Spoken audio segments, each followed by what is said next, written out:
Halo, kenalin aku Lutfi Fitri dari kelas B dengan NIM 0110604104. Aku akan menjelaskan tentang PSAK. PSAK itu adalah singkatan dari persamaan standar dasar akuntansi untuk menyusun dan menyajikan laporan keuangan Indonesia. Nah, ini bertujuan untuk memastikan bahwa laporan keuangan itu bisa dipahami dengan mudah. Jadi jenis PSAK itu ada 5.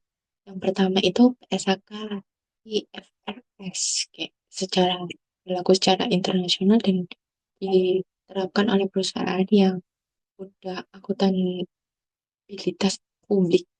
Dan yang kedua itu ada SAK ETAP, kayak dikhususkan untuk entitas tanpa akuntabilitas publik, kayak untuk penyederhanaan laporan keuangan.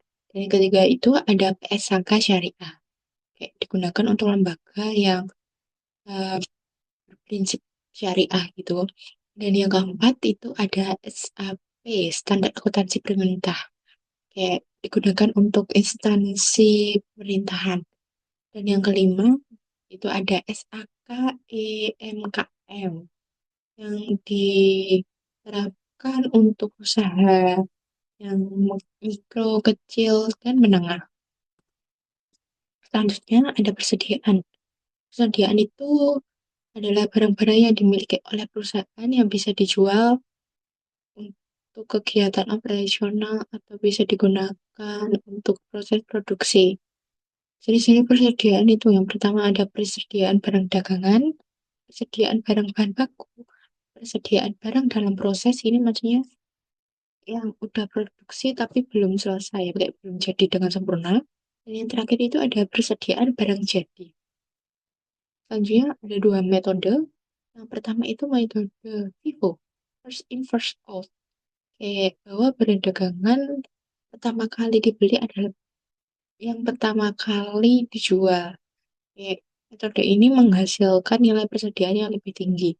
Yang kedua itu ada metode LIFO, last in first out. Kayak bahwa barang yang terakhir dibeli itu adalah barang yang pertama kali dijual. Nah, ini mengurangi pajak penghasilan dalam kondisi inflasi. Nah, ini menghasilkan nilai persediaan yang lebih rendah. Selanjutnya ada dua sistem. Yang pertama itu sistem periodik. Periodik. Kayak persediaan ini dihitung dan dicatat pada akhir periode. Nah, sistem ini tuh tidak ada pencatatan setiap transaksi penjualan atau pembelian. Nah, yang selanjutnya ada sistem perpetual. Kayak persediaan dicatat secara terus-menerus setiap kali terjadi transaksi. Dan sistem ini tuh kayak lebih akurat jumlahnya. Selanjutnya ada aktiva tetap, adalah aset yang memiliki masa manfaatnya lebih dari 1 tahun. Contohnya itu ada tanah, bangunan, kendaraan, mesin dan peralatan, perabotan dan perlengkapan. Setelah pencatatan awal, aktiva tetap akan mengalami penyusutan. Ada 3 metode penyusutan. Yang pertama itu metode garis lurus, kayak penyusutan tiap tahun. Yang kedua itu ada metode saldo menurun. Penyusutan lebih besar di tahun awal-awal. Dan yang ketiga ada metode jumlah angka tahun. Berdasarkan proporsi tahun yang tersisa dari masanya.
Itu tanggal 1, ini stok awalnya 7.000 dengan harga 70.000. Jadi ini 7.000, di sini 70.000. Caranya ini dikali ini, oke. Terus transaksi selanjutnya tanggal 6. Selanjutnya tanggal 6 penjualan kuantitasnya 1.500. Penjualan itu masuk ke COGS senilai itu biaya per unitnya 70.000 karena untuk ini sama kali. Oke. Terus kalau Vivo itu harus diulang-ulang gitu kan. Nah, ini sama dengan ini kurangi ini. Oke. Terus biaya per unit tetap 70.000. Ini tetap ini kali ini. Transaksi berikutnya tanggal 14. 14 ada pembelian 2.000 dengan harga 50.000. Pembelian 2.000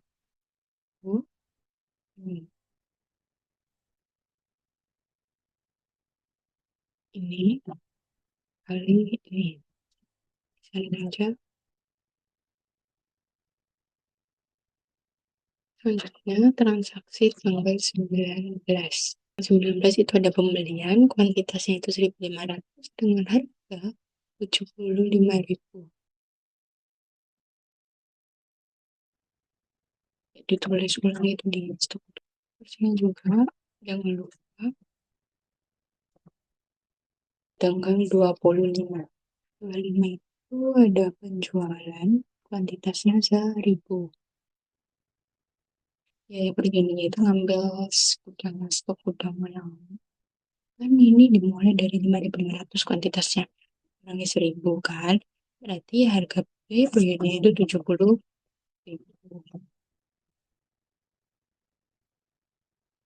Terus yang ini itu dengan ini kurangi ya. Eh, Misalnya ini tinggal di sana aja. Aksi berikutnya di tanggal 30. Tanggal 30 itu ada pembelian kuantitas yang 4.000 dengan harga 90.000. Ini juga ditulis ulang lagi, tinggal disalin aja. Terus ini juga disalin.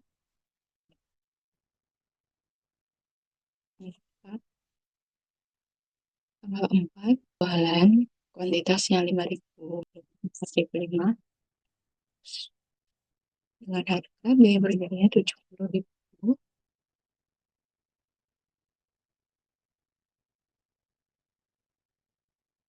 Terus sisanya kan 5.000, 5.000 dikurangi 4.500 sisanya 500.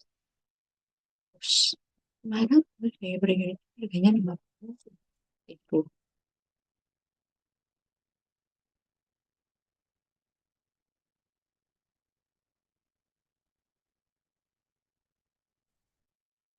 Habis itu sudah kan ini sudah 5.000.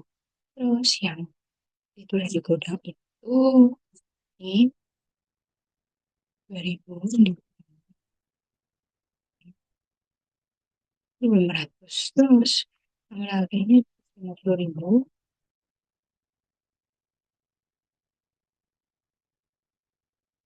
Oke.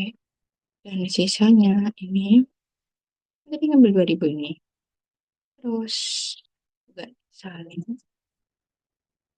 ya, kita jumlah beban pokok penjualannya per satu.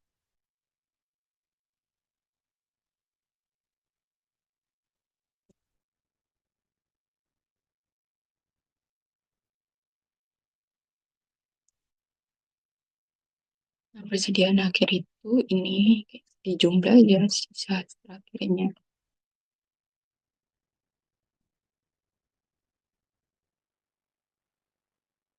Transaksi pertama tanggal 1, awalnya 7.000 dengan harga 70.000. Di tanggal 6. Tanggal 6 itu ada pembayaran 1.500. Biaya per unitnya itu 70.000.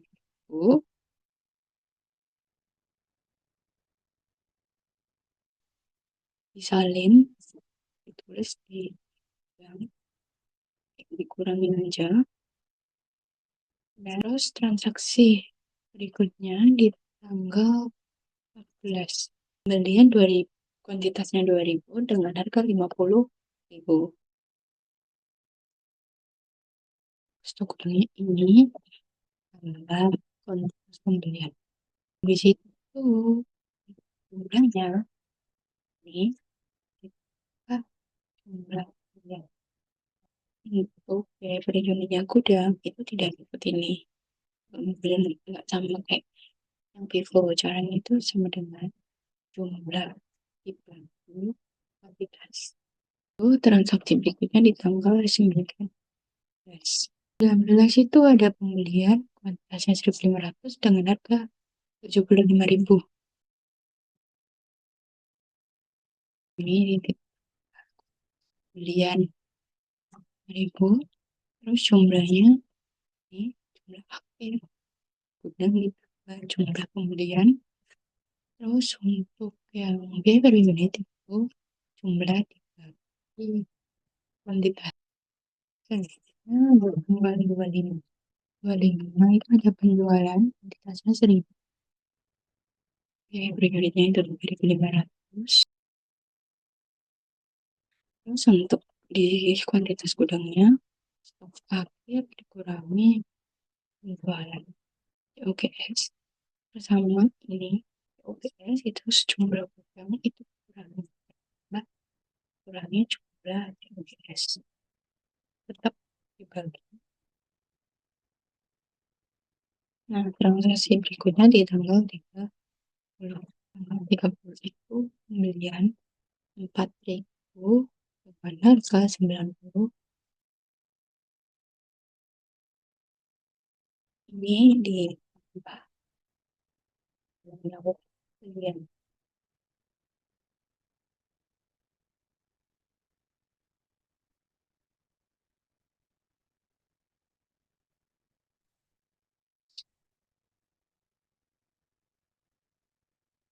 Nah, transaksi terakhir itu di tanggal 4. Jualan itu kuantitasnya 5.000. Jadi ini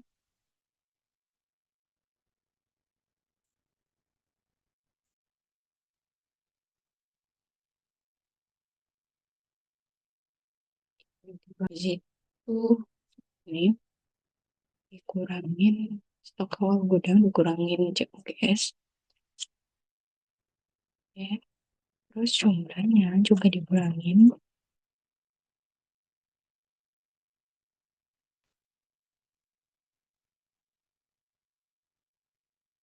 Selesai, tinggal menghitung pokok penjualan.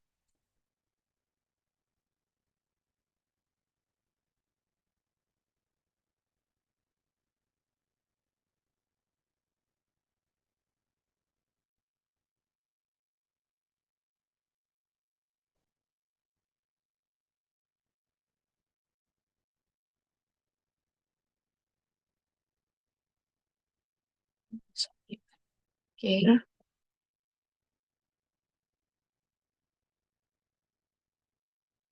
240, 250.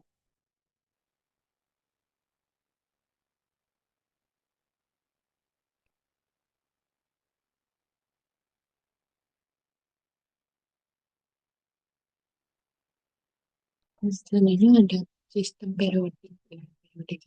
Periodik itu yang dicatat hanya akun stok awal dan pembelian saja.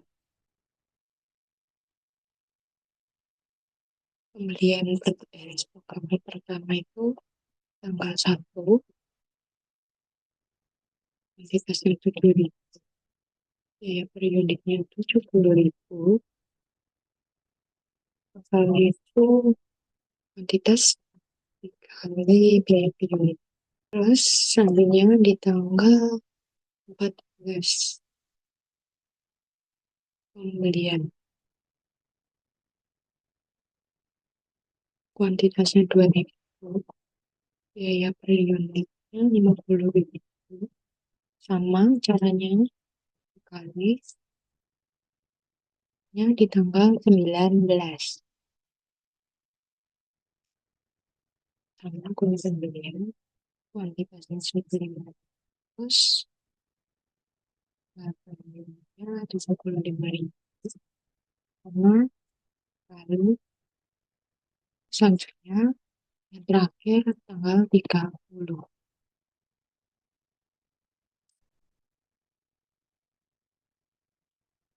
Kualitasnya 4.000, biaya per unitnya 90.000, sama ya itu tadi itu dikali. Selanjutnya barang yang tersedia untuk dijual atau PTUD. Ini caranya itu ini totalnya semua dijumlah. Caranya itu pakai sang dijumlah semua. Ini kali persediaan akhir.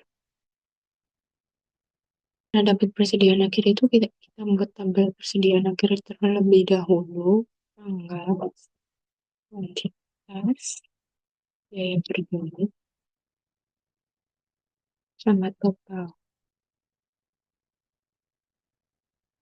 Soalnya itu kita lihat di itu semua 4.000 di tanggal 30.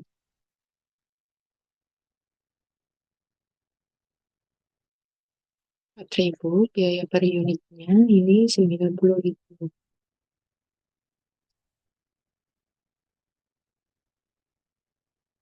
Totalnya itu dikali.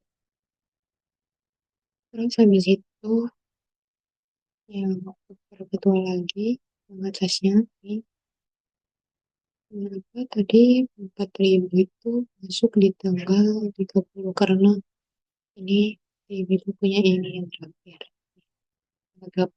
Terus yang 1.500 itu masuk transaksi di tanggal 4 bulan 1 2025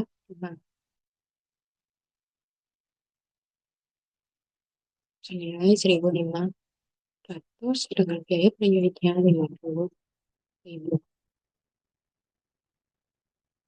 sama dikalikan. Terus habis itu cara dapetin total ini di jumlah. Persediaan akhir itu nilainya dapat dari sini. Terus habis itu ini pokok penjualan. Caranya barang yang bersedia ini dikurangin sama persediaan akhir. Terus habis itu yang average itu sama, akun-akunnya sama, tinggal disalin aja.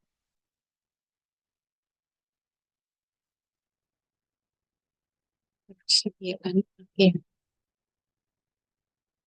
dan pokok penjualan namanya jumlah kuantitas, terus biaya per unit.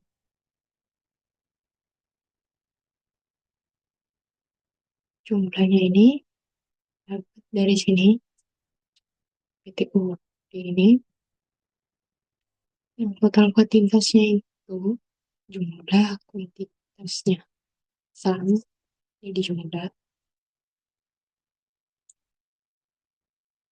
Habis itu biaya per unitnya itu jumlah dibagi total kuantitas ini kuantitas paket, biaya per unit total.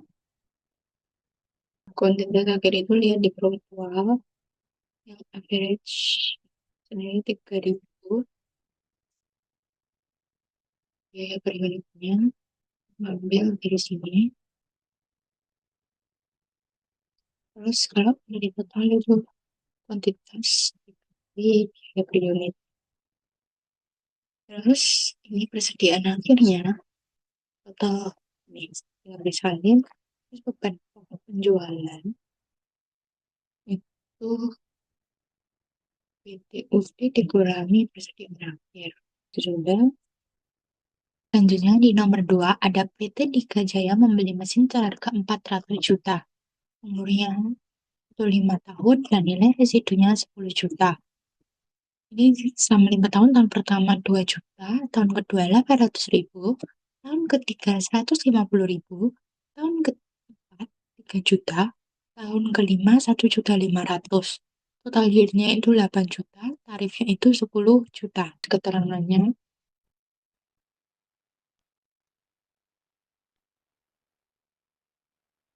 terus cari biaya yang beli sesuatu itu biaya nilai buku dikurangi nilai resiko. Terus habis itu nyari biaya per unit itu, rumusnya nilai buku dikurangi nilai residu tutup kurung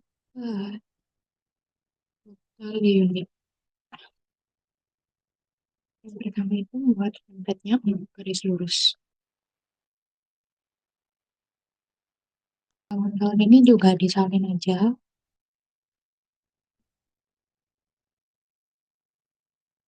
Ini kan ada 5 tahun. Berarti di sini juga 5. Biaya yang dapat disesuaikan itu nih sama tiap tahun sama.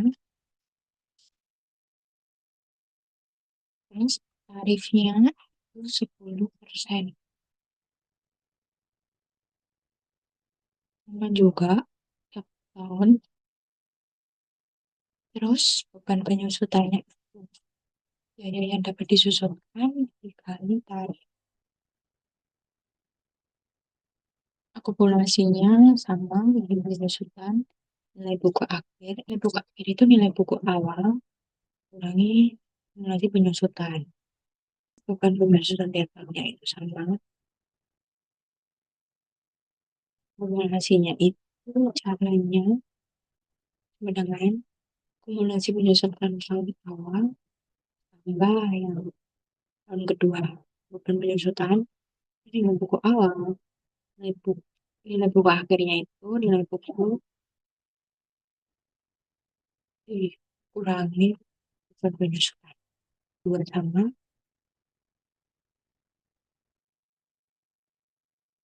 dikurangi penyusutan.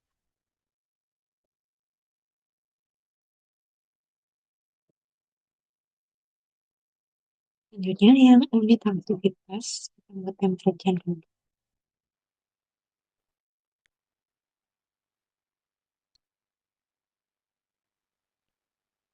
Unit aktivitasnya itu sama kayak ini yang diketahui 2 juta 200 ribu ke 150 ribu, keempat 3 juta sama 1.500.000.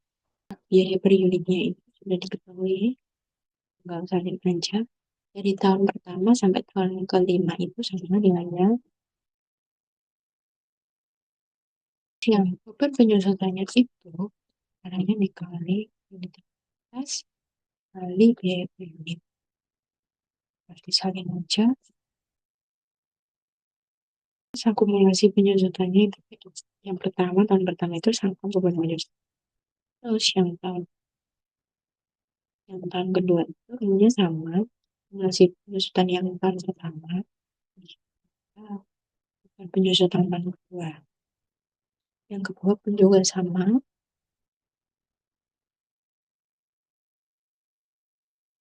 Nilai buku akhirnya itu sama rumusnya, nilai buku awal dikurangi ini penyusutan, dikurangi akumulasi penyusutan. Ini juga sama.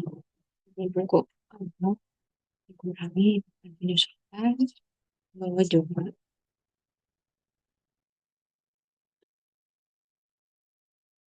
jadinya yang C1 menurun berganda.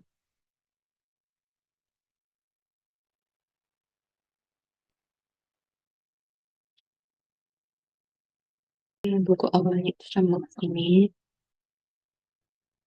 Terus tarifnya itu dikali 2 di 20%.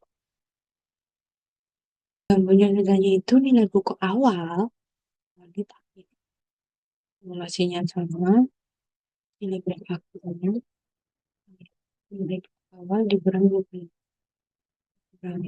pengusutan. Terus yang di sini diterus-terusin gitu aja.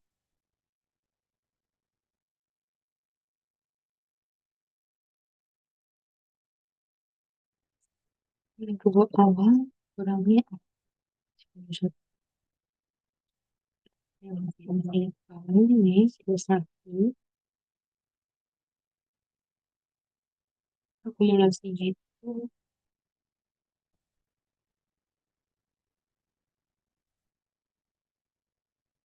dikurangin beban, dikurangin akumulasi pengusutan. Terus ini juga ini pertama itu disalin di sini, ditambah ini buku awal dikurangi akumulasi penyusutan. Ini juga disalin, ditambah caranya nilai buku awal dikurangi akumulasi penyusutan. Terus habis itu kita buat jurnalnya,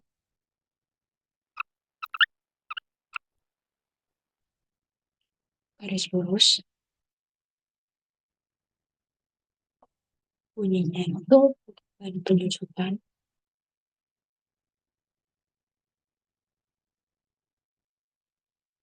Terus yang di kredit itu akumulasi penyusutan. Itu yang bukan penyusutan ini. Kalau misalnya ya sama juga lurus itu kan bukan penyusutannya dari tahun pertama sampai kelima sama, berarti yang ditulis di jurnal nominal angkanya juga sama dari tahun 1 sampai tahun 5.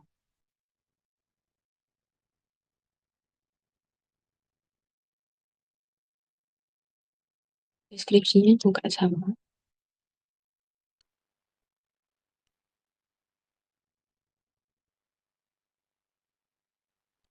pakai sum.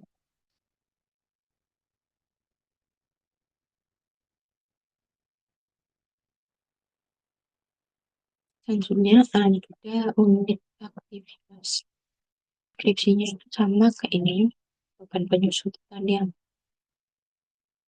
di debit, yang di kredit akumulasi penyusutan.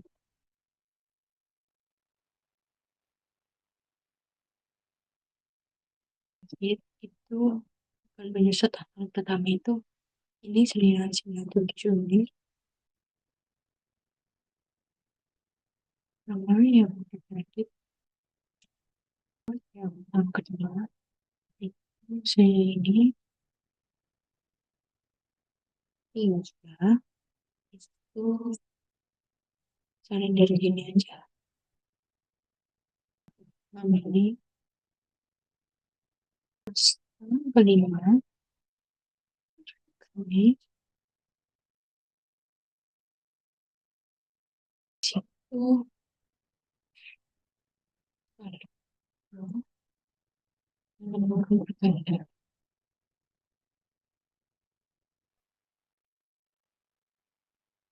Deskripsi itu sama kayak yang di debit, yang di debit itu bukan penyusutan, dan yang di kredit itu akumulasi penyusutan. Terus nilainya itu dapat dari penyusutan ini yang pertama, terus ini tinggal disalin. Terus yang kedua, ya, dari yang kedua di sini, yang di kredit juga disalin. Angka ketiga 51, terus sekian. Keempat 40 juta sekian.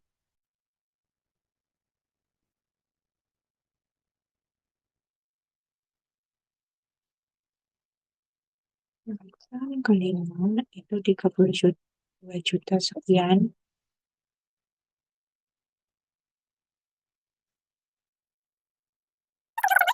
Ya, ini misal yang berada lurus balance, yang kemudian aktivitas balance, dan yang saldo bertanda juga balance.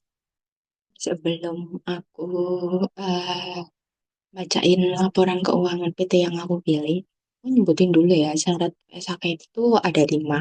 Maksudnya yang di laporan keuangan SHK itu ada aset lancar dan aset tidak lancar. Nah, aset lancar itu aset yang jangka pendek dan aset tidak lancar itu yang jangka panjang.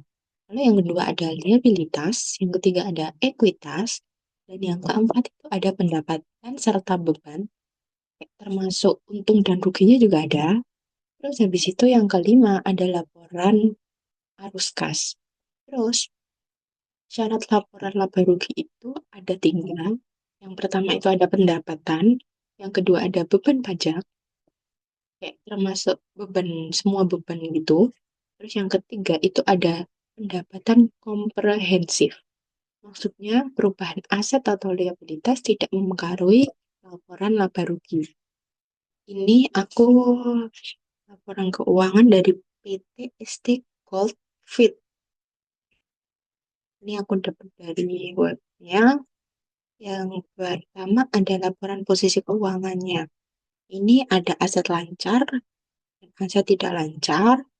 Lalu ini juga ada jumlahnya, total aset lancar dan total aset tidak lancar. Habis itu dijumlah total asetnya segini. Selanjutnya ada liabilitas, ada total liabilitas.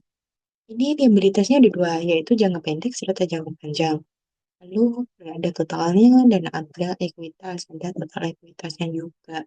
Lalu di bawah ini juga ada total liabilitas dan ekuitasnya. Selanjutnya ada laporan laba rugi dan pendapatan atau penghasilan komprehensif. Tadi juga di syarat PSAK juga harus ada pendapatan komprehensifnya. Ini ada pendapatan bunga, pendapatan lain, atau dan lain-lainnya. Lalu ada beban pajak. Nah, di laporan laba rugi juga syaratnya ada beban pajak juga kan. Nah, di sini di laporan PT ST Goldfit ini juga ada beban pajaknya. Terus habis itu penghasilan komprehensifnya juga ada. Penghasilan sama pendapatan itu sama. Selanjutnya ada laporan arus kas. Nah, di arus kas itu ada 3 komponen. Yang pertama, arus kas dari kegiatan operasional, operasi atau operasional. Dan yang kedua ada dari aktivitas investasi. Dan yang terakhir ada dari pendanaan. Terus di kegiatan operasional itu termasuk penerimaan-penerimaan, penerimaan beban, kayak penerimaan penghasilan bunga atau pembayaran kayak gitu gitu.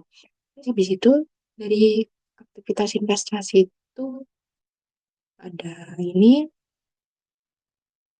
terus dari pendanaan itu kayak ada modal-modal gitu kan. Ini juga udah udah di total dari operasional sekian, dari investasi juga sekian, dan dari pendanaan juga sekian. Ini menurut aku laporan keuangan di PT Istiqlal Fit itu termasuk SHK. Maksudnya itu syarat-syarat SHK yang aku tulis tadi itu ada semua di laporan keuangan ini. Sekian, terima kasih.